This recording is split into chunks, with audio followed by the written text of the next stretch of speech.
house or an apartment, doing your due diligence or thoroughly checking a property before you buy is a very important process. This will ensure you understand the advantages and risks of the anticipated transaction. Due diligence, you're trying to establish the identity of the person who's selling to you, the existence of the property, and that there is nothing that will stop the seller from selling to you the property.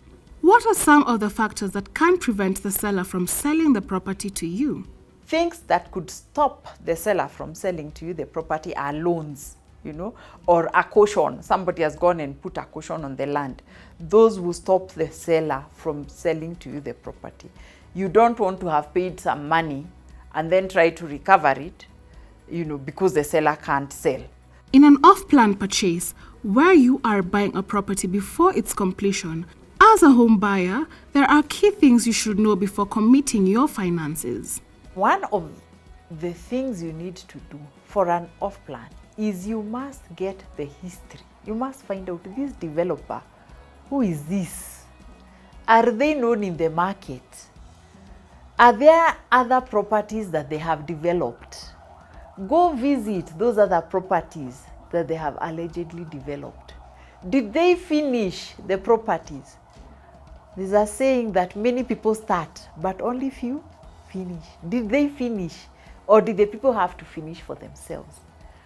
Did they actually deliver what they promised? When going for an off-plan property, the experience, the expertise of a developer are paramount. Who is the contractor?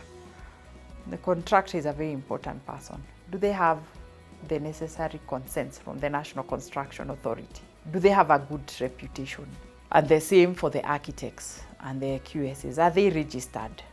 Are they professionals? Then you need to find out about the consents from the government. Do they also have NEMA approvals? The key objective of due diligence is to thoroughly inspect every relevant aspect of a property. The reason you need to find out is because when, for example, they are doing the NEMA approvals, they will check the plans you have submitted as a developer in that area. Can it sustain? Can that soil bear that kind of weight that you want to put up? It is up to you to ensure that you get the asset that you are paying for, given the risks involved in the process of buying a house. When now you're checking, even in terms of the professionals, registered ones, they will check when they are putting up, is the concrete mix right? Those kind of things. Have the physical planners approved? So those are things that become important if you're doing off-plan, especially if you're buying an apartment where there are many apartments, or if you're buying a villa or a townhouse. With these insights, you will clearly understand what you are buying, and you will have put yourself in an advantageous position. You see, when they are selling to you, and normally this is the estate agent, there are all these promises that have been made. If they said the apartment or the townhouse or the villa will have a parquet floor, parquet, the wooden floor, which is polished, and then you go and find that what they have put is terrazzo or the PVC. You see, now there's a change, and the change is not about color, it's about the quality. The quality has moved from X to Z.